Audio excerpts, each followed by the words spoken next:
സംസ്ഥാനത്ത് മസ്തിഷ്ക മരണാനന്തര അവയവദാനത്തിലെ കുറവ് പരിഹരിക്കാനാകാതെ ആരോഗ്യവകുപ്പ്. കഴിഞ്ഞ വർഷം 11 അവയവദാനം മാത്രമാണ് കേരളത്തിൽ നടന്നത്. ഈ വർഷം ഇതുവരെയും വിരലിലെണ്ണാവുന്ന അവയവദാനങ്ങൾ മാത്രമാണ് നടന്നത്.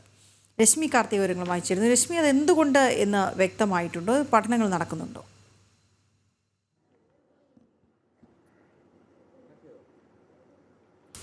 അവയവദാനത്തിൽ വലിയ രീതിയിലുള്ള ഒരു കുറവാണ് നിലവിൽ രേഖപ്പെടുത്തിക്കൊണ്ടിരിക്കുന്നത്. ഈ മരണാനന്തര അവയവദാനത്തിൽ പ്രത്യേക പ്രോട്ടോകോളും SOP ഒക്കെ തയ്യാറാക്കിയ ആദ്യത്തെ സംസ്ഥാനമാണ് കേരളം. പക്ഷേ നിലവിൽ ഇത്തരത്തിൽ കേസ് ഓട്ടോയിൽ ഉൾപ്പെടെ അവയവത്തിന് രജിസ്റ്റർ ചെയ്ത് കാത്തിരിക്കുന്നത് 3000-ലധികം പേരാണ് എന്നുള്ളതാണ് പുതിയ കണക്കുകളിൽ വ്യക്തമാക്കുന്നത്. കഴിഞ്ഞ വർഷം 11 അവയവദാനം മാത്രമാണ് നടന്നിട്ടുള്ളത്. വെറും 11 അവയവദാനം മാത്രമാണ് നടന്നിട്ടുള്ളത്. ഈ വർഷം ഇതുവരെയും അത്തരത്തിൽ അവയവദാനങ്ങൾ ഒന്നും തന്നെ നടന്നിട്ടില്ല എന്നുള്ളതാണ് പറയുന്നത്. കേസ് ഓട്ടോയിൽ രജിസ്റ്റർ ചെയ്ത് 3000-ഓളം പേർ കാത്തിരിക്കുന്നു. ഇതിൽ 54 പേർ പുരുഷന്മാരാണ്, 26 സ്ത്രീകൾ ഉൾപ്പെടുന്നുണ്ട്. 80 പേരാണ് ഹൃദയത്തിനായി അവയവദാനത്തിന് വേണ്ടി കാത്തിരിക്കുന്നത്. വൃക്ക കാത്ത് 1477 പേരാണ് കാത്തിരിക്കുന്നത്. ഇതിൽ 581 പേർ സ്ത്രീകളാണ്.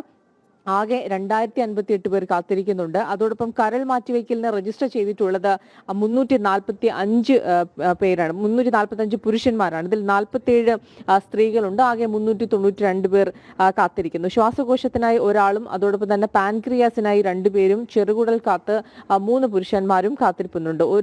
ഒന്നിൽ കൂടുതൽ അവയവദാനത്തിനായി രജിസ്റ്റർ ചെയ്ത് 19 പുരുഷന്മാരും 4 സ്ത്രീകളും. ഇത്തരത്തിൽ 3000-ഓളം പേരാണ് കേസ് ഓട്ടോയിൽ രജിസ്റ്റർ ചെയ്ത് അവയവദാനത്തിനായി കാത്തിരിക്കുന്നത്. ആരോഗ്യവകുപ്പ് നൽകുന്ന വിശദീകരണം എന്ന് പറയുന്നത് സോഷ്യൽ മീഡിയയിലടക്കം വലിയ രീതിയിൽ വ്യാജ പ്രചരണങ്ങൾ ഉൾപ്പെടെ നടക്കുന്നുണ്ട്. അതുകൊണ്ട് തന്നെയാണ് ഈ അവയവദാനം ഇത്തരത്തിൽ കുറയാൻ കാരണം എന്നുള്ളതാണ്. പൊതുജന പങ്കാളിത്തത്തിനപ്പുറം മസ്തിഷ്ക മരണം സ്ഥിരീകരിക്കുന്നതിൽ ഡോക്ടർമാർക്കിടയിലും വലിയ രീതിയിലുള്ള ആശങ്കകൾ നിലനിൽക്കുന്നുണ്ട്. നേരത്തെ മുൻ വർഷങ്ങളിലൊക്കെ ഈ അവയവദാനത്തിൽ വലിയ രീതിയിൽ കുറച്ചെങ്കിലും അത് മുന്നിൽ നിന്നിരുന്നു. പക്ഷേ കഴിഞ്ഞ വർഷം 11 കുറഞ്ഞു. ഈ വർഷം ഇതുവരെയും അവയവദാനങ്ങൾ ഒന്നും തന്നെ നടക്കാത്തൊരു സാഹചര്യമാണ്. ഇതിനെതിരെ കൃത്യമായ ബോധവൽക്കരണം ഉൾപ്പെടെയാണ് ആരോഗ്യവകുപ്പിന്റെ ഭാഗത്തു നിന്നും ഉണ്ടാകേണ്ടത്. ഓരോ ജീവനും ഇത്തരത്തിൽ നിലനിർത്തേണ്ടത് വലിയ ആശ്വാസമായിട്ടുള്ള കാര്യമാണ്. ഇത്തരത്തിൽ മസ്തിഷ്ക മരണം സംഭവിക്കുന്നവർ അവയവദാനം നൽകുകയാണെങ്കിൽ അതുവഴി മറ്റൊരാൾക്കാണ് ജീവൻ ലഭിക്കുക, അതുവഴി മറ്റൊരാൾ ജീവിക്കും.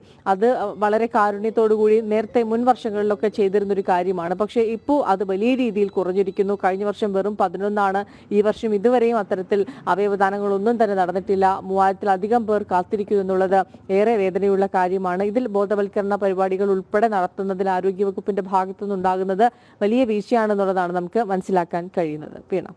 ഓക്കെ, ശരി രശ്മി.